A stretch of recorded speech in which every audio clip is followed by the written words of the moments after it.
पदार्थ माननीय उपराज्यपाल लद्दाख।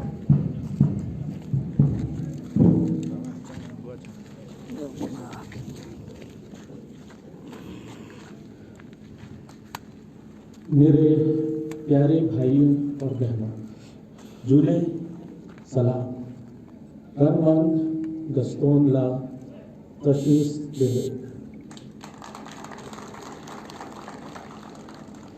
मैं आज भारत के 74th स्वतंत्रता दिवस के शुभ अवसर पर आपको व सारे देशवासियों को शुभकामनाएं देता हूं।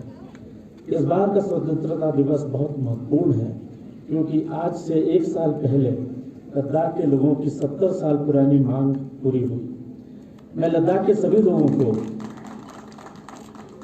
लद्दाख युग और ऐतिहासिक युग की शुरुआत पर बधाई देता हूं। इसका पूर्ण श्रेय माननीय प्रधानमंत्री श्री नरेंद्र मोदी जी को जाता है। हाल ही में हमारे बहादुर सिपाहियों ने सीमा की रक्षा करते हुए अपने प्राण न्यौछावर कर दिए। हमें अपने शहीदों पर गर्व है। भारतीय सशस्त्र सेना एवं अर्धसैनिक बलों की लद्दाख के विकास में केंद्रीय भूमिका रही है। इनका योगदान सर्दियों में दुर्गम क्षेत्रों में मरीजों, विद्यार्थियों, यात्रियों को बाहर भेजने में बहुत महत्वपूर्ण रहा है। भारतीय वायुसेना द्वारा सर्दियों के महीनों में ताज़ा सब्जियां, जरूरी सामान, दवाइयों इनको उपलब्ध किया जाता है। लद्दाख इन सब का ऋणी है। आज पूरा लद्दाख कोविड महामारी से एक अलग तरह का युद्ध लड़ रहा है। इस लड़ाई में doctors, nurses, medical staff, municipal staff, police और बहुत सारे लोग एडमिनिस्ट्रेशन के, जनरल पब्लिक के, सभी योद्धाओं की तरह से सराहनीय कार्य कर रहे हैं। हमें उन सब का हौसला बढ़ाना चाहिए क्योंकि ये बैटल अभी कुछ टाइम डेफिनेटली और चलेगी।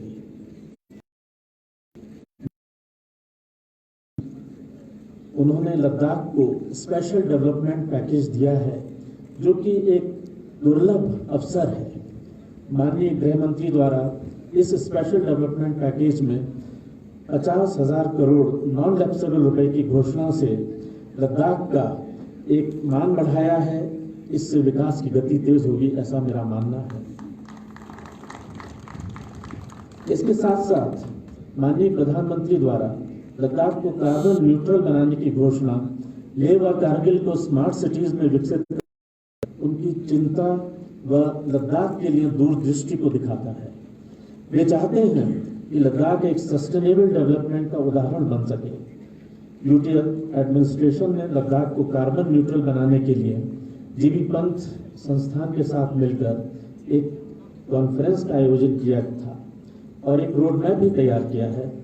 इस क्रम में ऑर्गेनिक विकास मिशन मोदी एक महत्वपूर्ण कदम है जिससे लद्दाख को वर्ष 2025 तक ऑर्गेनिक क्षेत्र में बदलना है। इसके साथ साथ करीब 1600 ग्रीन हाउसेस की परिकल्पना की गई है जिससे सर्दियों में सब्जियां उपलब्ध कराई जा सके। Solar energy corporation of India द्वारा 7,500 मेगावाट के सोलर प्लांट के लिए काम किया जा रहा है। लद्दाख में क्लीन एनर्जी के सबसे ज्यादा संसाधन हैं। इसमें सौर, वायु, पानी, जियोथर्मल आदि सभी ऊर्जाएं शामिल हैं। मेरा यह मानना है कि लद्दाख पूरे भारत में रिन्यूएबल एनर्जी पर आधारित पहला क्षेत्र बन सकता है। इनफैक्ट लद्दाख भविष्य में भारत की रिन्यूएबल एनर्जी राजधानी भी बन सकता है। यूटी एडमिनिस्ट्रेशन इस कार्य को पूरा करने के लिए काम कर रहा है। यूटी स्टेटस के साथ लोगों की आकांक्षाएं बढ़ी हैं, इसी के साथ कुछ डर भी है लोगों में। सभी लोग अच्छा शासन, अच्छी सुविधाएं, अच्छी चिकित्सा, अच्छी शिक्षा, अच्छे रोड, लगातार बिजली, साफ पीने योग्य पानी, सिंचाई सुविधाएं, इंटरनेट की सुविधाएं, दूरसंचार की उपलब्धता सभी चाहते हैं। यूटी शासन इन सबको समझता है और इसके लिए कार्य कर रहा है। यूटी स्टेटस हासिल करने के बाद सबसे मुश्किल काम प्रशासनिक व्यवस्था को आरंभ करना था। 31 अक्टूबर 2019 को लद्दाख जब यूटी बना, सर्दियां शुरू हो चुकी थी। इन सब के बावजूद यूटी एडमिनिस्ट्रेशन ने पूरी सर्दियों में सारे सरकारी कामों को जारी रखा और कोशिश करी कि सभी लोगों को ज़रूरी सेवाएं मुहैया कराई जाए।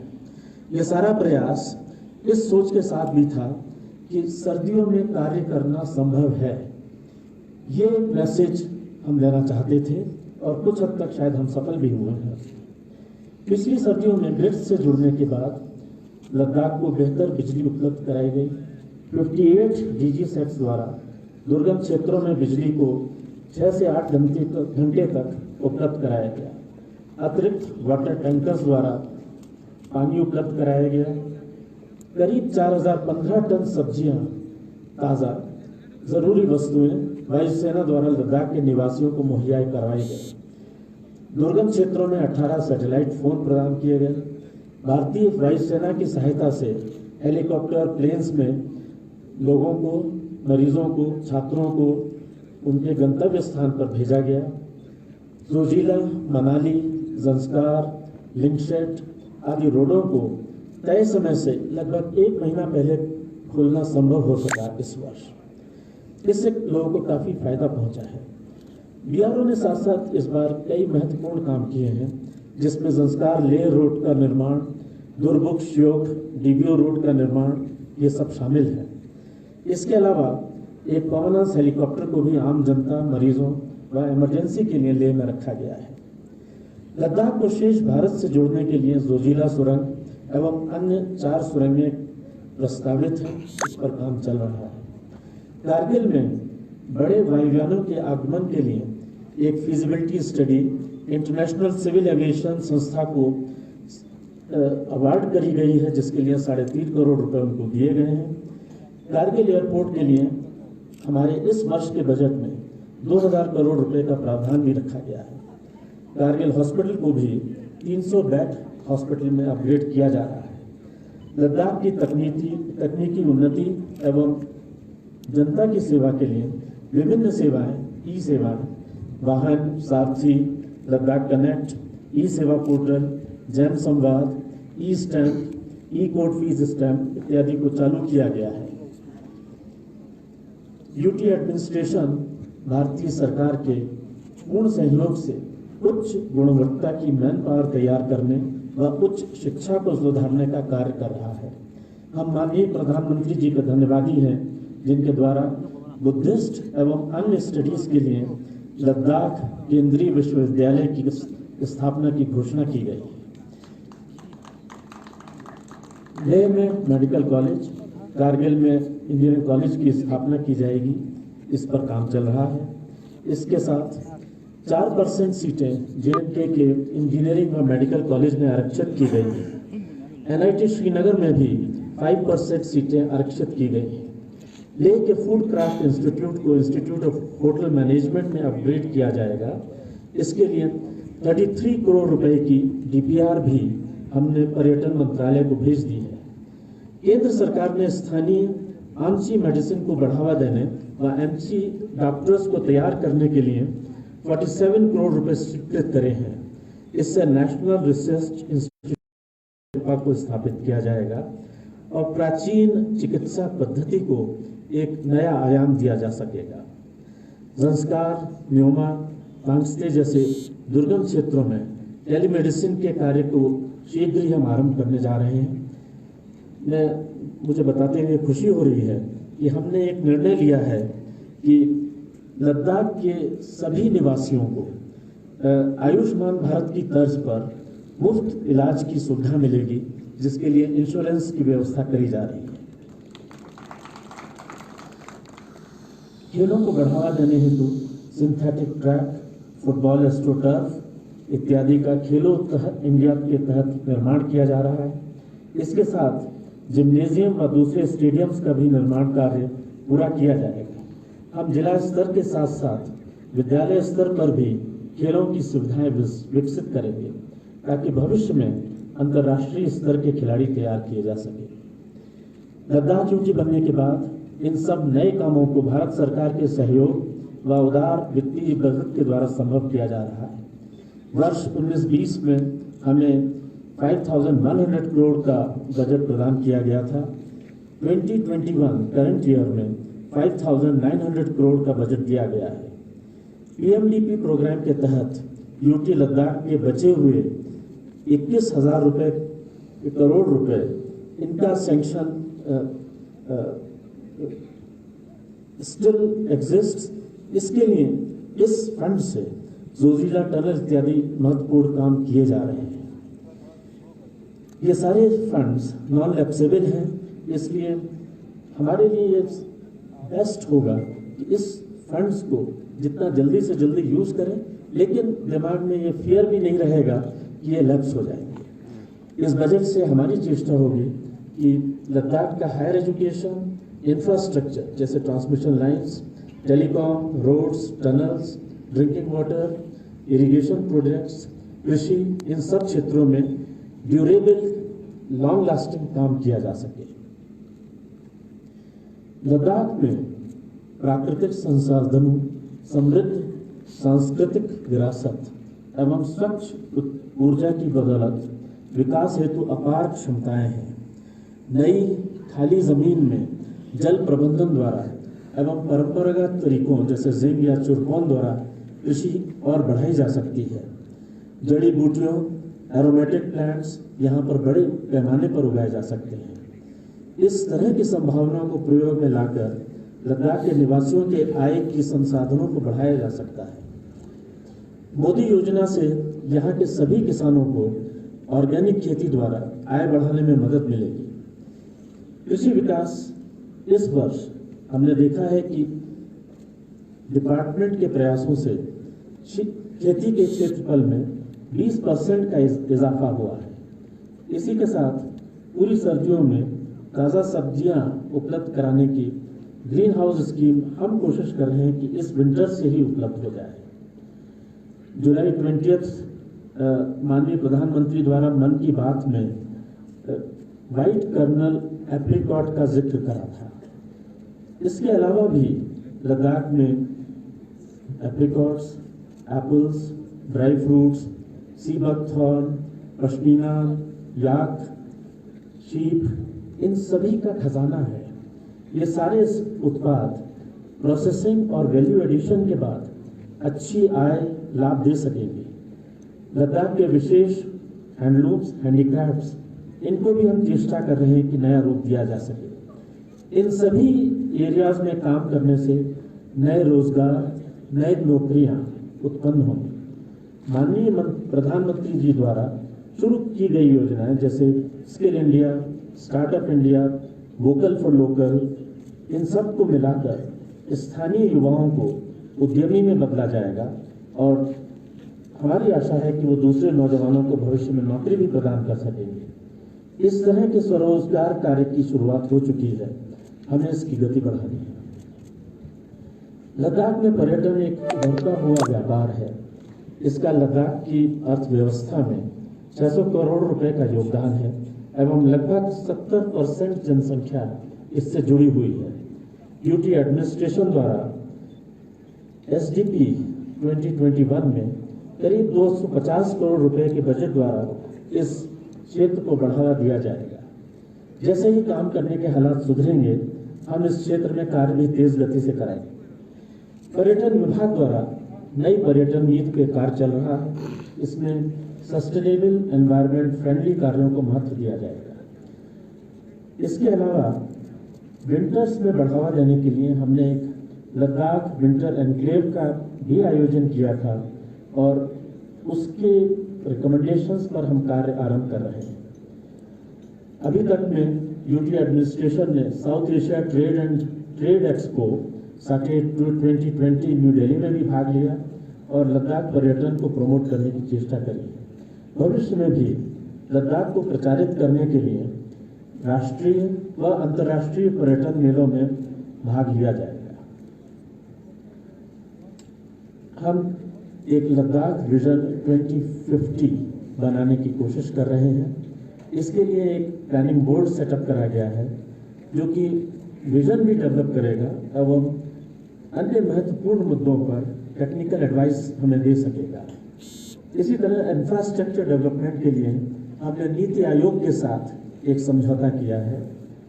साइंटिफिक सजेशंस के लिए यूटी एडमिनिस्ट्रेशन ने GB Pant national institute of Himalayan environment, इसकी जो ब्रांच यहाँ पे खुली है, उनके साथ कार्य करना आरंभ कर दिया है। और बहुत से काम जैसे कि टूरिज्म में सस्टेनेबल कैपेसिटी क्या है लद्दाख की, इस तरह की स्टडीज हमने आरंभ कराई है। यूटी प्रशासन लद्दाख के निवासियों की नौकरी, पर्यावरण, जमीन और बाहरी लोगों के अधिकार से संबंधित शंकाओं की सुरक्षा को लेकर सजग है। सरकार लद्दाख का डोमिसाइल लॉ तैयार कर रही है, जिसमें जमीन व नौकरी की सुरक्षा मिल सकेगी। अन्य सुरक्षाएं देने के लिए भी पैकेज तैयार किए जा रहे हैं। हाल ही में 188 इंजीनियर्स को दोनों जिलों की काउंसिल्स में तैनात किया गया है। इसी के साथ डॉक्टर्स की कमी पूरा करने के लिए 27 नए डॉक्टर्स एनएचएम के तहत लगाए गए हैं। अगर कोई भी लोकल डॉक्टर लद्दाख में काम करने को तैयार है, यूटी प्रशासन का एक निश्चय है कि उसको तुरंत नौकरी दी जाएगी। इसके अलावा 5000 रिक्त पदों की भर्ती का कार्य भी शीघ्र आरंभ किया जाएगा। इन सब रिक्रूटमेंट से हम आशा करते हैं कार्यों में तेजी आएगी। साथ ही साथ यूटी स्टेटस से यहाँ के सभी कर्मचारियों को लंबे समय से अपेक्षित 10% special duty allowance, children's education allowance, transport, LTC इत्यादि भत्ते मिलने लग गए हैं, जिससे मैं मानता हूं कि एडमिनिस्ट्रेशन को और कॉन्फिडेंस मिलेगा, कार्य करने में और उत्साह जागेगा। केंद्र शासित के दर्जे से लद्दाख में प्रशासनिक ढांचे में महत्वपूर्ण बदलाव हुए हैं। आज यहाँ पर UT administration, directorates, 2 councils, panchayats, both block level, village level, ये कंप्लीट व्यवस्था स्थापित कर दी गई है, जिसमें कि इलेक्टेड रिप्रेजेंटेटिव्स का एक बहुत महत्वपूर्ण रोल दिया गया है। यह व्यवस्था पूरे देश से डिफरेंट है, इसीलिए ये सभी के लिए, चाहे वो एडमिनिस्ट्रेशन हो, चाहे काउंसिल हो, चाहे पंचायत हो, सभी के लिए ये एक चुनौती भी है कि इस नए एडमिनिस्ट्रेशन के साथ किस तरह से संविधान कानून के दायरे में रहते हुए हम तेजी से तेज लद्दाख के विकास के लिए काम कर सकें। दोनों हिल काउंसिल्स यूटी लद्दाख के डेमोक्रेटिक सिस्टम का अहम हिस्सा है। हिल काउंसिल्स को 2018 में संशोधन के द्वारा और शक्तियां प्रदान की गई थी। ये दोनों काउंसिल्स लद्दाख के विकास के लिए बहुत महत्वपूर्ण है। यूटी एडमिनिस्ट्रेशन ने काउंसिल्स, ब्लॉक्स और पंचायत्स को जितनी मजबूती संभव हो वो करना ये अपना लक्ष्य बनाया है। इस वर्ष लेह व कारगिल काउंसिल्स को आज तक का सबसे अधिक 232 करोड़ का बजट अलॉट किया गया है। इससे हमारी आशा है बहुत सारी योजनाएं और आधी बड़ी योजनाओं को पूर्ण किया जा सकेगा। इसके अलावा काउंसिल्स द्वारा विभिन्न केंद्रीय योजनाओं के बेनिफिशियरीज का चयन भी किया जा रहा है। दिए गए बजट को खर्च करने के लिए यथासंभव बीडीओज के खाली पदों को भरा गया है। हिल काउंसिल मेंबर्स की कैपेसिटी बिल्डिंग के प्रोग्राम चलाए जा रहे हैं। यूटी प्रशासन द्वारा सरपंच एवं बीडीसी चेयरमैन का भी प्रशिक्षण कार्यक्रम NIRD हैदराबाद में किया गया था। बीडीओज व सरपंचेस को ट्रेनिंग प्रदान की जा रही है। यूटी प्रशासन द्वारा यह सुनिश्चित किया जा रहा है कि सभी इलेक्टेड बॉडीज एक साथ मिलकर प्रभावी तरीके से काम करते हुए विकास को अंजाम दें। कोविड के कारण मार्च माह से विकास कार्यों में सुस्ती आई है।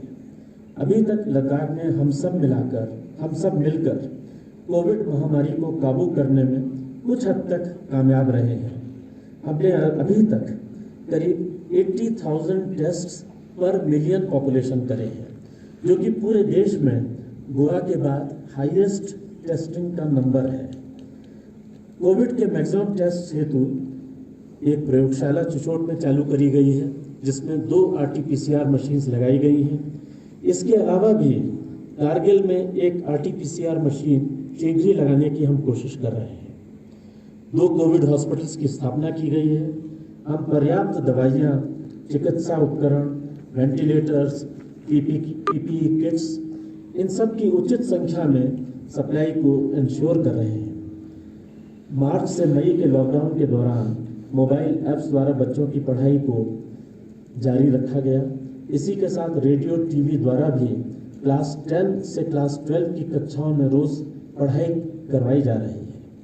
विद्यार्थियों को मिड डे मील में 950 क्विंटल चावल दिया जा चुका है। यूटी प्रशासन द्वारा LASDC के साथ मिलकर करीब 21,000 लद्दाखियों, जिसमें करीब 1,000 ईरान में फंसे हुए तीर्थयात्री भी शामिल हैं, इनको लद्दाख वापस लाया गया। ये कार्य करने के लिए लेह LSDC को 2.5 करोड़ व कारगिल LSDC को 3.5 करोड़ रुपए ग्रांट हेतु प्रदान किए गए थे। दोनों हेल्थ काउंसिल्स व स्टूडेंट्स ने इस सारे प्रयास में बेहतरीन काम किया है। इसकी जितनी प्रशंसा की जाए वो कम है। कोरोना के मुश्किल दौर में प्रधानमंत्री द्वारा लागू की गई योजनाएं समाज के कमजोर वर्ग के लिए सहारा बन गई हैं। प्रधानमंत्री गरीब कल्याण योजना, जनधन योजना इत्यादि को हमने इफेक्टिवली इम्प्लीमेंट किया है। इसके साथ करीब 2000 टन चावल, 90 टन दालें लोगों को डिस्ट्रीब्यूट की गई हैं। प्रधानमंत्री के आत्मनिर्भर भारत अभियान के तहत 786 MSME यूनिट्स को सस्ते दरों पर कर्ज कर देने की व्यवस्था की जा रही है। मैं लद्दाख के सभी लोगों, धार्मिक, सामाजिक, राजनीतिक संस्थाओं, उनके सभी को उनके साथ सहयोग व मदद के लिए धन्यवाद देता हूँ। लद्दाख के लोगों ने इस महामारी की लड़ाई में अद्भुत संयम, साहस, अनुशासन, दृढ़ निश्चय का नज़ारा पेश किया है। लोगों ने सामाजिक दूरी, मास्क पहनना, सरकारी निर्देशों को अपने जीवन का हिस्सा मान लिया है। मैं फिर भी सभी लद्दाखियों को इन निर्देशों की पालना की अपील करता हूं, क्योंकि ये बीमारी अभी कितने टाइम चलेगी ये हमें नहीं पता। हम सभी को मिलकर कोशिश करनी है कि कोविड महामारी को लद्दाख से पूर्ण रूप से समाप्त करें और दुनिया के लिए एक उदाहरण पेश करें। लद्दाख अब यूटी स्टेटस के साथ उस नए दौर में है जहां पर केंद्र सरकार की मदद से तेज विकास व परिवर्तन संभव होगा। इसके लिए हम सभी को मिलकर एक साथ कार्य करना होगा, तभी एक नया उन्नत व समृद्ध लद्दाख बना पाएंगे, जो कि पूरे देश व दुनिया से बराबरी कर सकेगा। मेरा आप सबसे निवेदन है कि आप इस अवसर का पूरा लाभ उठाएं और लद्दाख को नई ऊंचाइयों की तरफ ले जाएं। इसके साथ मैं एड्रेस समाप्त करता हूं। जुले जय हिंद।